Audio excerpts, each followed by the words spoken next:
வெள்ளிக்கிழமை Sunday special எங்களுக்கு என்னென்னு பார்த்துக்கலாமா?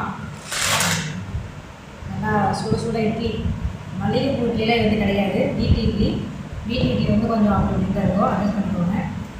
இது வந்து பார்த்திங்கன்னா இன்றைக்கி மட்டன் எடுத்துகிட்டு வந்தாங்க. மட்டன் எடுத்துகிட்டு வந்து மட்டன் குழம்பு இருக்குது. மட்டன் குழம்பு வந்து நல்லா சடா அரைச்சி வச்சுருக்குறாங்க. இது ஒரு பக்கம் இருந்தாலும் வந்து எனக்கு ரொம்ப பிடிச்சது வந்து பார்த்திங்கன்னா இந்த தேங்காய்லாம் அரைச்சி வச்சதுக்கு முன்னாடி தண்ணி குழம்புன்னு சொல்லுவாங்க.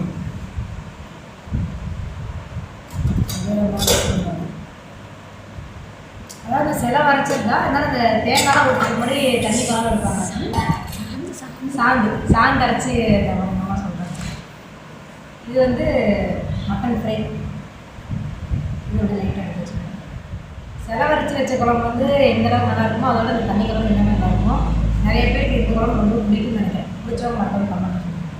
நல்ல தண்ணி குழம்பு இட்லி போட்டு புரட்டி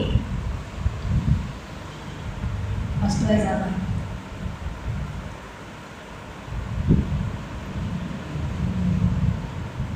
ரொம்ப டேஸ்ட்டாக இருக்குது. மட்டன் பாருங்க இந்த அளவுக்கு வெந்துருக்குங்களா.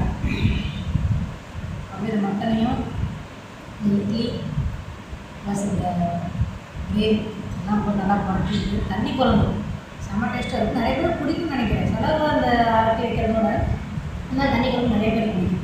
சாப்பிட்லாமா? சூப்பராக இருக்குது. எத்தனை பேர் இந்த மாதிரி சாப்பிடுங்க மக்கள் கமெண்ட் பண்ணுங்கள். இன்றைக்கி சண்டே ஸ்பெஷல் எனக்கு தெரியுதா? உங்கள் வீட்டில் என்னங்கிறது நீங்கள் மக்கள் கமெண்ட் பண்ணுங்கள். டாட்டா மக்களே.